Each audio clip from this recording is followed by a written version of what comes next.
من علم فيه وتعلم من أكرمه فهو مكرم وجزاء الحسنى إحسان. طبتم يا أهل القرآن. اعوذ باللہ من الشیطان الرجیم. بسم اللہ الرحمن الرحیم. قل هل يستوي الذين يعلمون والذين لا يعلمون. صدق اللہ العظیم. قال رسول اللہ صلی اللہ علیہ وسلم طلب العلم فریضۃ علی کل مسلم. سورہ زمر کی ایک آیت میں نے آپ کے سامنے تلاوت کی ہے. اللہ تعالیٰ ارشاد فرما رہے ہیں کہ نبی صلی اللہ علیہ وسلم ان سے پوچھیے هل يستوي الذين يعلمون والذين لا يعلمون، کہ کیا جاننے والے اور نہ جاننے والے برابر ہو سکتے ہیں. یعنی بتایا جا رہا ہے کہ جاننے والے اور نہ جاننے والے برابر نہیں ہو سکتے. تو علم کی فضیلت آپ کو پتہ چلتی ہے قرآن مجید کی اس آیت سے. پھر نبی رسول کی جو حدیث میں نے آپ کے سامنے بیان کی ہے، جس میں آپ صلی اللہ علیہ وسلم نے ارشاد فرمایا کہ طلب العلم فریضۃ علی کل مسلم، کہ علم کی طلب ہر مسلمان پر فرض ہے. پھر آپ صلی اللہ علیہ وسلم کا ایک اور ارشاد جو میں نے آپ کے سامنے بیان کیا کہ آپ صلی اللہ علیہ وسلم نے فرمایا کہ من خرج فی طلب العلم، جو علم کی طلب میں گھر سے باہر نکلا، جو علم کی طلب میں باہر نکلا، فہو فی سبیل اللہ، تو وہ اللہ کے راستے میں ہے، حتیٰ یرجع، یہاں تک کہ وہ واپس لوٹ آئے. اب یہاں پر جو سوالات ذہن میں پیدا ہوتے ہیں یا بحث کی جاتی ہے کہ یہاں پر کون سا علم مراد ہے، دینی علم یا دنیاوی علم یا یہ وہ سائنسی، اس پہ بڑی بحثیں ہوتی ہیں، بڑی باتیں ہوتی ہیں. سادہ سی بات جو سمجھ میں آتی ہے وہ یہ ہے کہ وہ علم جو آپ کو اللہ کے نزدیک کر دے، اللہ کے قریب کر دے، وہ آپ کے لیے اصل علم وہی ہے، چاہے وہ آپ کا دنیاوی علم ہی کیوں نہ ہو. اور اگر علم آپ کو اللہ سے دور کر دے تو علم آپ کے لیے فائدہ مند نہیں ہے، چاہے وہ آپ کا دینی علم ہی کیوں نہ ہو. تو جو بڑے خوبصورت الفاظ ہیں کہ جو علم کی طلب میں باہر نکلا وہ اللہ کے راستے میں ہے. تو علم حاصل کرنا اور اس کے لیے گھر سے باہر نکلنا، اس کے لیے مشقت اٹھانا، نبی صلی اللہ علیہ وسلم کے فرمان کے مطابق یہ بہت بڑا انعام ہے، فضیلت ہے کہ وہ شخص اللہ کے راستے میں ہے یہاں تک کہ واپس آ جائے. اور ایک اور حدیث نبی کے وسلم سے جو ملتی ہے، ایک مرسل روایت ہے، اور مرسل روایت اس روایت کو کہا جاتا ہے جس میں کوئی تابعی جو ہیں وہ صحابی کا ذکر کیے بغیر ڈائریکٹ نبی اکرم صلی اللہ علیہ وسلم سے بات کو منسوب کر دیں. جیسے کہ یہ حدیث حضرت حسن بصری رحمہ اللہ بیان کرتے ہیں کہ اللہ کے رسول صلی اللہ علیہ وآلہ وسلم نے فرمایا. یعنی ظاہر بات ہے حضرت حسن بصری رحمہ اللہ جو ہیں وہ ایک تابعی ہیں، اور انہوں نے کسی صحابی کا ریفرنس دیے بغیر ڈائریکٹ نبی اکرم صلی اللہ علیہ وسلم سے کوٹ کیا، تو ایسی حدیث جو ہے مرسل روایت کہلاتی ہے. لیکن حدیث کا مضمون بڑا خوبصورت ہے. فرماتے ہیں کہ اللہ کے رسول صلی اللہ علیہ وسلم نے ارشاد فرمایا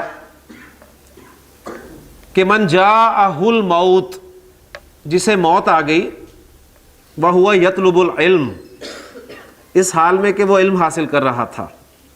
یعنی جو بات میں نے کی ہے کہ علم کے طلب میں باہر نکلنا گویا ایسے ہے جیسے اللہ کے راستے میں ہونا، اور اللہ کے راستے میں انسان جو بھی تکالیف برداشت کرتا ہے اس پہ اجر ہی اجر ہے. اور ان تکالیف میں جو سب سے بڑی تکلیف انسان کو پہنچ سکتی ہے وہ کیا ہو سکتی ہے جی؟ موت. اس سے ظاہر بات ہے بڑی تکلیف تو کوئی نہیں ہے.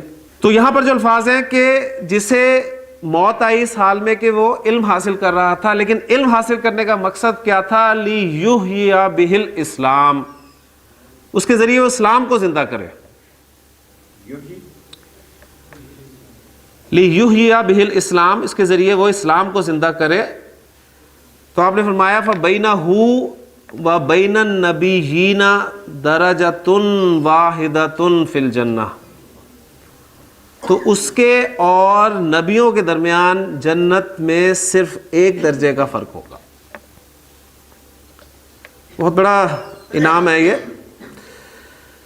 تو علم حاصل کرنا اور پھر وہ علم حاصل کرنا جو ہمیں اللہ کے قریب کر رہا ہے، اس کے لیے ہم یہاں پر اکٹھے ہو رہے ہیں. اللہ تعالیٰ سے دعا کرتے رہیں کہ اللہ تعالیٰ ہمارے لیے اس میں آسانی فرمائے.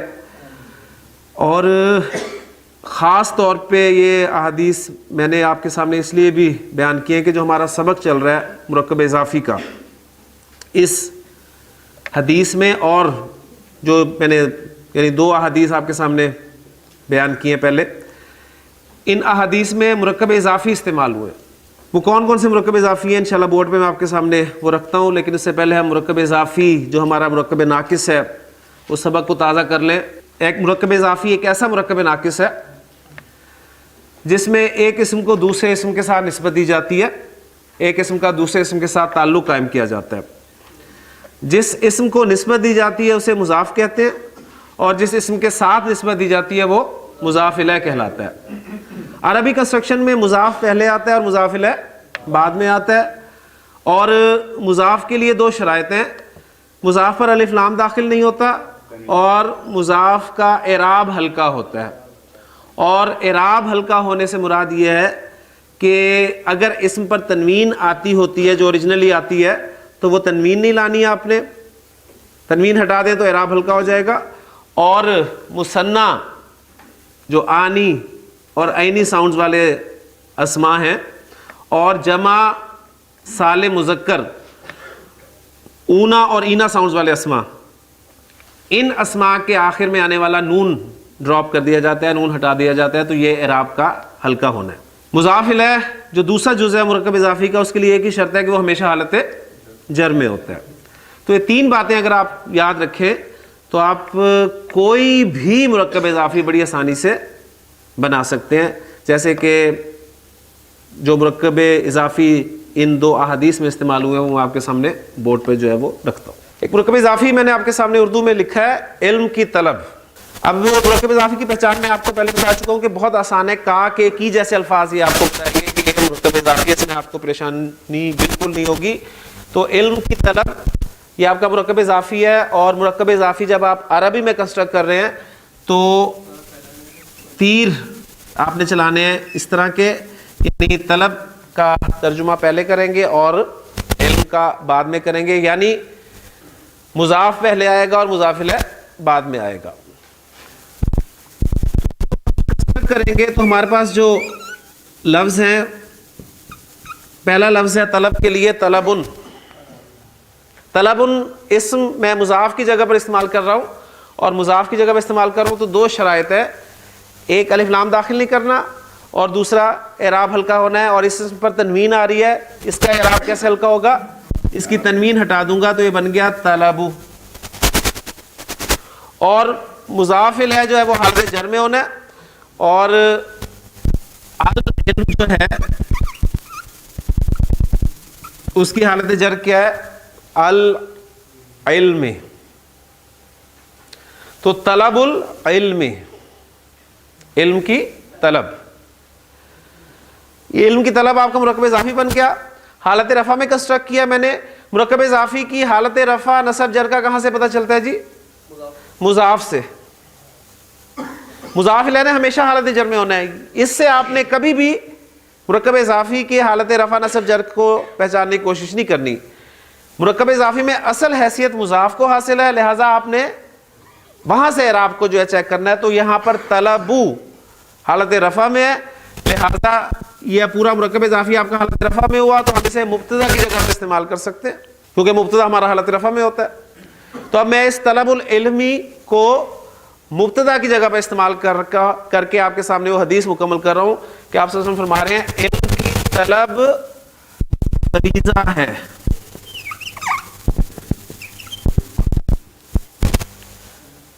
تو آپ دیکھیں علم کی طلب آپ کا مبتدا بن گیا اور اس کی خبر کیا ہے؟ فریضہ ہے. اور خبر بھی آپ کی حالت رفع میں ہوتی ہے فریضۃن. طلب العلم فریضۃن. علم کی طلب فریضہ ہے. اور علی کل مسلم، ہر مسلمان پر. ٹھیک ہو گیا. اچھا اب اس میں جو علی کل مسلمن، کل مسلمن، اس پہ انشاءاللہ تعالی تفصیل سے بعد میں بات کریں گے. ایک آدھا سوال غالباً آ رہا ہے. جی سوال یہ آیا ہے کہ ابھی تک جو ہم نے کنسٹرکشنز کی تھی مرکب اضافی کی، جو پچھلے لیکچر میں جو ہم نے بنائے تھے، اس میں ہمارا مضاف الیہ جو ہے وہ الف لام کے بغیر استعمال ہوا تھا، اگرچہ وہ معرفہ تھا. جیسے ہم نے کہا کہ زید کی کتاب، تو ہم نے کہا کتاب زیدن، تو مضاف الیہ ہمارا معرفہ تھا لیکن الف لام ظاہر اس پہ داخل نہیں ہونا کیونکہ وہ علم تھا. اب یہاں پر ان کا سوال یہ آ رہا ہے کہ کیا ہم نے مضاف الیہ پر الف لام داخل کرنا ہے یا نہیں کرنا. تو چھوٹی سی بات ہے کہ الف لام کا داخلہ ہمارا مضاف پر ممنوع ہے، مضاف الیہ پر ممنوع نہیں ہے. ایسے ہے نا. تو اس پہ آپ داخل کریں، عام طور پہ اس پہ آپ داخل کریں گے کیونکہ یہ علم کی طلب ہے. اس کی میں ایگزامپل آپ کو دیتا ہوں، بالکل کلیئر ہو جائے گی. دیکھیں میں کہتا ہوں لڑکے کی کتاب،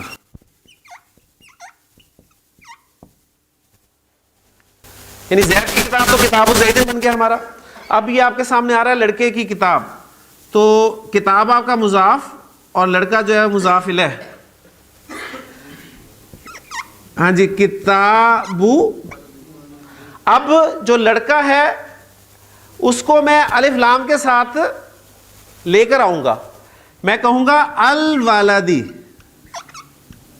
کتاب الوالدی، کیونکہ اس پہ الف لام کا داخلہ مضاف الیہ پر ممنوع نہیں ہے. تو کتاب الوالدی میں رکھوں گا.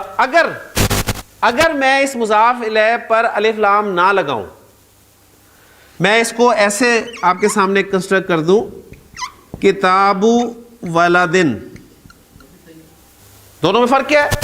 فرق یہ ہے کہ اس کنسٹرکشن میں آپ کا مضاف الیہ معرف باللام ہے، الف لام کے ساتھ ہے، اور اس میں الف لام کے بغیر ہے. اب ان دونوں کے ترجمے میں کیا فرق ہوگا؟ فرق یہ ہوگا، بالکل وہی بات ہے کہ یہ آپ کہہ رہے تھے کسی خاص لڑکے کی کتاب ہے اور یہ کسی عام لڑکے کی کتاب ہے، یعنی اس کا ترجمہ آپ یہی کریں گے لڑکے کی کتاب، اور اس کا ترجمہ آپ اس نکرہ مضاف الیہ کی وجہ سے یہ کر سکتے ہیں کسی لڑکے کی کتاب. جیسے ہم کہتے ہیں نا کہ یہ کسی لڑکے کی کتاب ہے، یہ کسی لڑکے کی کتاب ہے، تو اس کے لیے ہم یہ کنسٹرکشن استعمال کریں گے کہ ھذا کتاب ولدن، یہ کسی لڑکے کی کتاب ہے. اور جب آپ کہتے ہیں ھذا کتاب الولدی، یہ لڑکے کی کتاب ہے، تو اس سے وہاں پر لڑکا جو ہے وہ معین ہے. بات سمجھ میں آ گئی نا.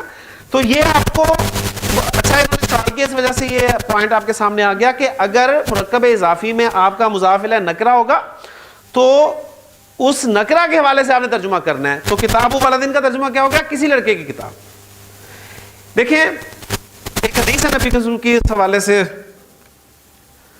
ایک مرکب اضافی آپ کے سامنے رکھ رہا ہوں میں، عابر سبیل. عربی کنسٹرکشن ہے آپ کے سامنے مرکب اضافی. پہلا اسم آپ کو الف لام کے بغیر نظر آ رہا ہے، اعراب ہلکا ہے، اور دوسرا اسم جو ہے وہ آپ کو حالت جر میں نظر آ رہا ہے. تو مرکب اضافی کنفرم ہو گیا آپ کا عابر السبیل. اب یہاں پر مضاف الیہ جو ہے وہ نکرہ لایا گیا ہے، معرف باللام نہیں لایا گیا. ایسے نا سبیل کے معنی راستے کے ہوتے ہیں. اب یہ نکرہ ہے تو ہم اس کا ترجمہ کریں گے کسی راستہ، کوئی راستہ. ٹھیک ہے نا. اور عابر کہتے ہیں عبور کرنے والا. تو عابر السبیل کسی راستے کو عبور کرنے والا، کسی راستے کا عبور کرنے والا. جو نبی صلی اللہ علیہ وسلم کی بڑی خوبصورت حدیث ہے جس میں آپ صلی اللہ علیہ وسلم نے بڑی پیاری نصیحت کی تھی کہ کن فی دنیا، دنیا میں اس طرح رہ کا انا کا غریبن، گویا کہ تو کوئی اجنبی ہے. اب دیکھیں غریبن نکرہ ہے تو میں ترجمہ کر رہا ہوں کوئی اجنبی ہے، جس طرح تو کوئی اجنبی ہے. غریب کا لفظ عربی زبان میں اجنبی کے لیے استعمال ہوتا ہے. ہمارے ہاں اردو میں غریب کا لفظ جو ہے وہ ذرا دوسرے معنی میں استعمال ہوتا ہے، اور ویسے بھی ظاہر بات ہے جو غریب ہوتا ہے وہ اجنبی ہی ہوتا ہے. کن فی دنیا،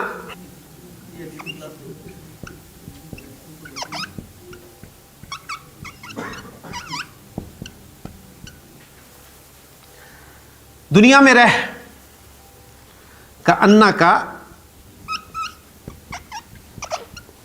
گویا کہ تو غریبن کوئی اجنبی ہے، او یا عابر سبیل یا کسی راستے کا پار کرنے والا، یعنی کوئی مسافر ہے۔ دنیا میں اس طرح زندگی انسان کو گزارنی چاہیے۔ اس میں دل لگانے کے حوالے سے جو ہے وہ بتایا گیا کہ دنیا میں دل نہیں لگانا آپ نے، کہ عابر سبیلین کا ہم ترجمہ کر رہے ہیں کسی راستے کا پار کرنے والا، ٹھیک۔ تو مرکب اضافی میں اگر آپ کا مضاف الیہ نکرہ آ رہا ہے تو آپ اس کا ترجمہ جو ہے کسی کے ساتھ وہ کریں گے، تو اس سے آپ کو انشاءاللہ تعالی جو ہے وہ پتہ چلے گا۔ تو لڑکے کی کتاب کتاب الولدی اور کسی لڑکے کی کتاب کتاب ولدن، مضاف الیہ کو نکرہ یا معرفہ لانے سے جو مفہوم میں تبدیلی آتی ہے وہ آپ کے سامنے الحمدللہ وہ آ گئی ہے۔ دوسری حدیث میں نے آپ کو سنائی تھی کہ من خرج فی طلب العلم، تو علم کی طلب، طلب العلم۔ اب آپ کا مضاف جو ہے یہ حالت رفع میں ہے، کسی وجہ سے یہ حالت نصب میں چلا جاتا ہے تو کیا بن جائے گا یہ دانش؟ تو یہ طلب العلم بن گیا، اور اگر کسی وجہ سے یہ حالت جر میں چلا جاتا ہے تو کیا بن جائے گا؟ طلب العلم۔ تو اس حدیث میں جو میں نے آپ کے سامنے اب بیان کیا، اس میں یہ حالت جر میں استعمال ہوا ہے کہ من خرج فی طلب العلم، جو علم کی طلب میں باہر نکلا، فہوا، ہوا آپ پڑھ چکے، ہوا وہ، فی سبیل اللہ، اب یہ سبیل اللہ یہ مرکب اضافی ہم نے اس دن بنایا تھا، اللہ کا راستہ،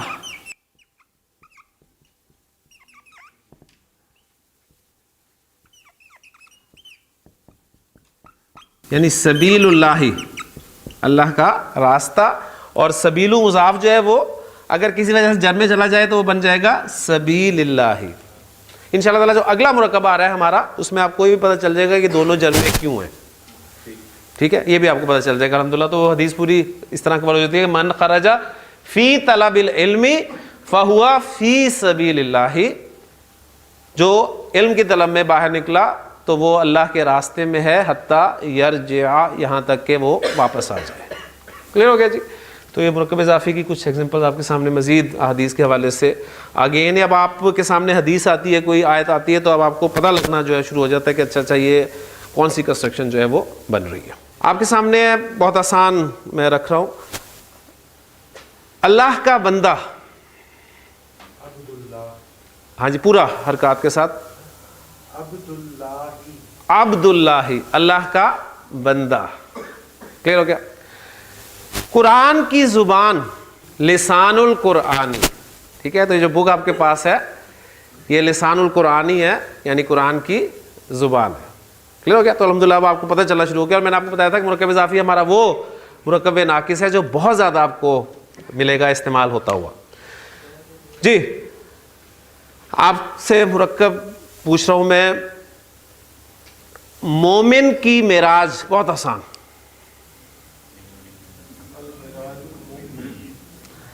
مومن کی معراج، پورا معراج المؤمنی،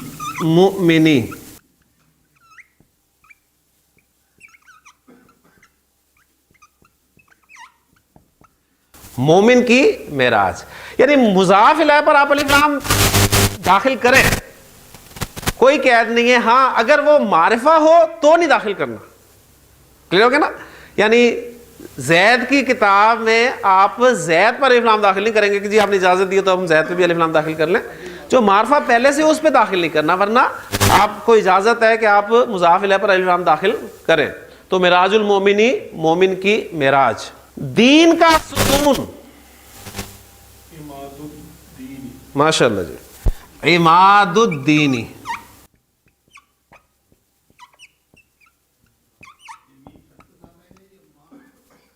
عماد الدینی، دین کا ستون۔ اب دیکھیں یہ دونوں مرکب اضافی جو ہیں اب ہم جملوں میں استعمال کرنے لگے ہیں، ٹھیک ہو گیا؟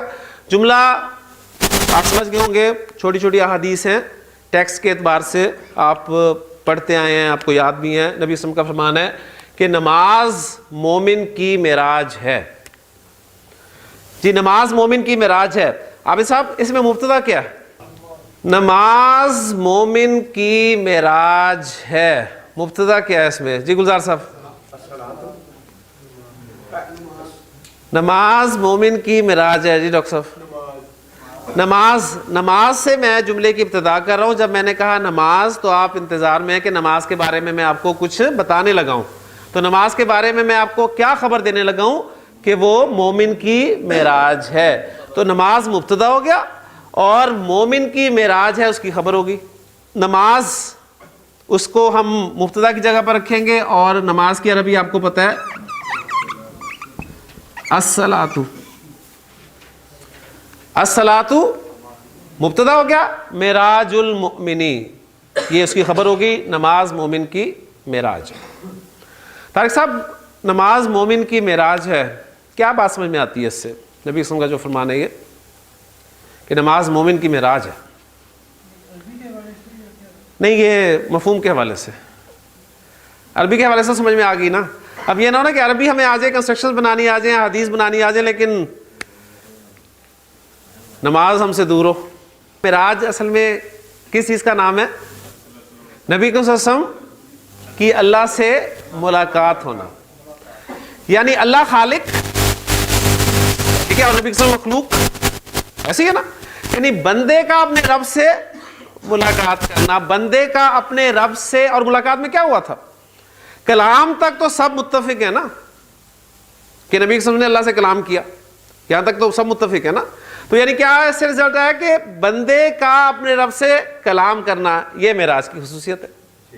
تو نماز کیا ہے اصل میں؟ مومن کی معراج ہے. یعنی نماز میں جب انسان کھڑا ہو تو گویا ایسے ہے وہ اپنے رب سے باتیں کرتا ہے. یہ نماز جو ہونی چاہیے. اب ہماری نماز اس کا ہم جائزہ, میں اپنی نماز کا جائزہ لوں, آپ اپنی نمازوں کا جائزہ لیں. کیا ہماری کیفیت کوئی ایسی بنی کبھی؟ ٹھیک ہے نا. اب ہماری نماز میں جو آپ کو پتہ ہے وہ کلام ہوتا ہے, لیکن کس سے؟ نفس سے. یعنی اللہ اکبر کے بعد ہم جو باتیں کرنا شروع ہوتے ہیں, اور کس سے باتیں کر رہے ہوتے ہیں؟ اپنے نفس سے باتیں ہو رہی ہیں. یعنی سارا دن کا حساب کتاب جو ہے ہمارے سامنے ہو رہا تھا, اور ایسی ایسی باتیں یاد آتی ہیں یعنی جو آپ کو آگے پیچھے کبھی یاد نہیں ہوگی. دوسری حدیث ہے نبی کے صلی اللہ علیہ وسلم کی کہ نماز دین کا ستون ہے. مبتدا کیا ہے اس میں ارسلان صاحب؟ نماز مبتدا ہے اور خبر کیا ہے؟ دین کا ستون ہے, یہ خبر ہو گئی. ٹھیک ہو گیا. اب اس کو بھی کنسٹرکٹ کر لیں. الصلاۃ عماد الدینی, نماز دین کا ستون ہے. اس کا انالیسس کون کرے گا جی اس حدیث کا, پوری حدیث کا انالیسس؟ الصلاۃ مبتدا, پورا انالیسس چاہیے, پورا انالیسس. ہاں جی ہاں پورا بولنا. الصلاۃ مبتدا, الصلاۃ مبتدا, عماد مضاف, الدین مضاف الیہ, مضاف مضاف الیہ مل کر خبر, مبتدا خبر مل کر جملہ اسمیہ. یہ پورا انالیسس. اب یہ ساری باتیں سامنے رکھ کے اس کا بھی انالیسس کرتے ہیں گلزار صاحب. الصلاۃ مبتدا, جی معراج مضاف, جی المؤمنین مضاف الیہ, جی مضاف مضاف الیہ مل کر خبر بن گئی, اور مبتدا جمع خبر برابر جملہ اسمیہ. تو الحمدللہ پوری حدیث, اس کا گرامیٹیکل انالیسس بھی ہو گیا, اس کا ترجمہ بھی آپ کے سامنے آ گیا, اس کا مفہوم بھی آپ کے سامنے جو ہے وہ الحمدللہ آ گیا. مرکب اضافی ہے آپ کے سامنے, مومن کی جیل, مومن کی جیل. ہاں جی مرکب اضافی, مضاف کیا ہے اس میں دانش؟ جیل مضاف ہے اور مضاف الیہ مومن. ہاں جی کنسٹرکٹ کر سکتے ہیں. اب اس میں صرف وکیبلری آپ کو بتانا چاہیے کہ جیل کو عربی میں کیا کہتے ہیں. تو عربی میں جیل کے لیے جو لفظ استعمال ہوتا ہے وہ سجنن, سجنن. تو سجن کا لفظ میں مضاف کی جگہ پر استعمال کر رہا ہوں. مضاف کی جگہ پر استعمال کروں گا تو الف لام کے بغیر ہوگا اور اعراب ہلکا ہوگا یعنی تنوین نہیں آئے گی تو یہ بن گیا سجنو، اور مضاف الیہ میرا حالت جر میں ہوگا، الف لام میں داخل کروں کیونکہ کسی مومن کی جیل نہیں کہے گی بلکہ مومن لفظ استعمال کیا گیا، تو یہ بن گیا آپ کا سجن المؤمنی، مومن کی جیل۔ ایک اور مرکب ساتھ کنسٹرکٹ کر لیں، کافر کی جنت، یہ بھی ایک مرکب اضافی ہے، کافر کی جنت۔ جی ارسلان، اس میں مضاف کیا ہے؟ مضاف اس میں جنت ہے اور مضاف الیہ کافر ہے۔ جی کنسٹرکٹ کر دیں، دونوں الفاظ آسان ہیں، جنت کی عربی بھی آپ کو آتی ہے اور کافر کی عربی بھی آتی ہے۔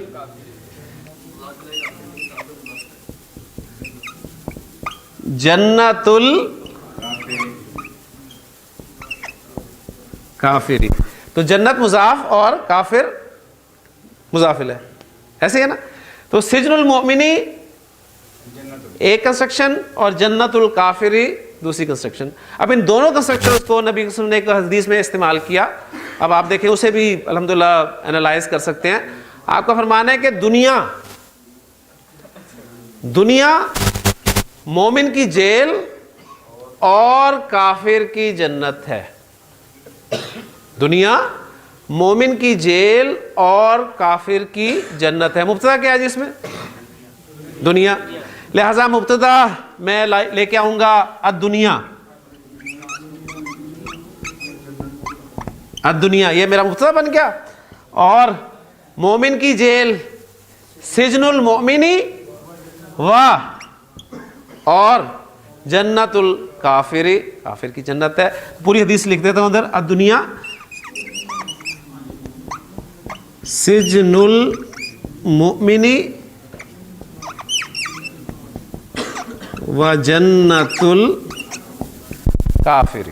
دو مرکب اضافی آ رہے ہیں نا، اب ان دو کو کیسے ملانا ہے یہ میں آپ کو بتا چکا ہوں، ذرا پرانی بات ہے تو دیکھتا ہوں کس کا حافظہ مضبوط ہے، وہ اس پرانی بات کو یاد رکھ کے اس کو کنسٹرکٹ کر سکتا ہے۔ جی دانش، دنیا جو ہے یہ مبتدا ہے، الدنیا مبتدا، سجن المؤمن و جنت الکافر یہ خبر ہے۔ یہ تو بہت آسان ہو گیا۔ اچھا بعد میں ڈیٹیل کرنی ہے، پہلے ڈیٹیل کر دینا۔ جی سجن جو ہے یہ مضاف ہے، یعنی چلیں میں اس کو لکھ دیتا ہوں طارق صاحب، وہ آپ کی خواہش پوری ہو رہی ہے اس پہ۔ الدنیا آپ کا مبتدا ہو گیا، سجن آپ کا مضاف ہے المؤمنی مضاف ہے، اور المؤمنی مضاف الیہ، یہ مرکب اضافی بن گیا، یہ مرکب اضافی بن گیا، حرف عطف آ رہا ہے، حرف عطف آ رہا ہے، اور جنت جو ہے مضاف ہے، جنت مضاف ہے، الکافری مضاف ہے، الکافری مضاف الیہ ہے، اور یہ معطوف اور ہاں ماشاءاللہ یہ بالکل وہی معطوف جیسا لفظ آ گیا نا ذہن میں۔ یعنی میں نے آپ کو بتایا تھا کہ واو آپ کا حرف عطف ہے، واو آپ کا حرف عطف ہے، آپ کا عاطفہ، واو عاطفہ، اور حرف عطف جب ہوگا تو اس سے پہلے جو کچھ ہوگا وہ معطوف علیہ ہوگا، اور اس کے بعد کیا ہوگا وہ معطوف ہوگا، ٹھیک ہے نا؟ یعنی اب یہ سجن المؤمنی جو آپ نے مضاف اور مضاف الیہ بنایا یہ آپ کا معطوف علیہ، جنت الکافر جو ہے اور جنت الکافری یہ معطوف۔ اب معطوف علیہ اپنے معطوف سے مل کر یہ بن گیا خبر، اور اب مبتدا اپنی خبر سے مل کر جملہ اسمیہ ہو گیا۔ یہ ڈیٹیل اس کا انالیسس ہے۔ باقی اگر شروع میں آپ کو بھول جائے تو کوئی پریشانی والی بات نہیں، وہ جو دانش نے بالکل جو ابتدائی ترکیب کی تھی وہ بھی کافی ہوگی، کہ دنیا مبتدا اور سجن المؤمنی و جنت الکافری خبر، جملہ اسمیہ پورا ہو گیا۔ آج الحمدللہ ہم نے اتنی ساری احادیث کی ہیں، ایک حدیث اور چھوٹی سی کر لیتے ہیں ٹیکسٹ کے اعتبار سے۔ آپ صلی اللہ علیہ وسلم کا فرمان ہے کہ دنیا آخرت کی کھیتی ہے۔ مبتدا کیا ہے جی اس میں؟ دنیا آخرت کی کھیتی ہے، دنیا مبتدا ہو گیا آپ کا، اور آخرت کی کھیتی ہے یہ آپ کی خبر ہوگی۔ ہاں جی دنیا، الدنیا، اچھا اب آخرت کی کھیتی مرکب اضافی ہے، اس میں مضاف آپ کا کھیتی اور آخرت مضاف الیہ۔ کھیتی کے لیے عربی زبان میں مزرعۃن کا لفظ استعمال ہوتا ہے. اس کو میں نے مضاف بنانا ہے, الف لام داخل نہیں کروں گا, اس کا اعراب ہلکا کروں گا تو یہ بن گیا مزرعۃ, اور مضاف الیہ حالت جر میں ہوتا ہے, اور مضاف الیہ پر مجھے الف لام داخل کرنے میں کوئی چیز مانے نہیں ہے, اس لیے میں اس پہ داخل کر دوں گا الف لام اور اس کو لے آؤں گا آخراتی. دیکھیں ایک حدیث اور آپ کے سامنے گرامیٹیکلی آ گئی, الدنیا مزرعۃ الآخراتی, دنیا آخرت کی کھیتی ہے. لیکن جی الحمدللہ بہت ساری احادیث ہم نے آج کی ہیں. انشاءاللہ تعالی مزید اگلے پیریڈ میں مزید انشاءاللہ تعالی آگے کنسٹرکشنز جو ہیں وہ کریں گے. سبحانک اللہم و بحمدک اشہد ان لا الہ الا انت استغفرک و اتوب الیک. من علم فيه وتعلم من أكرمه فهو مكرم وجزاء الحسنى إحسان. طبتم يا أهل القرآن.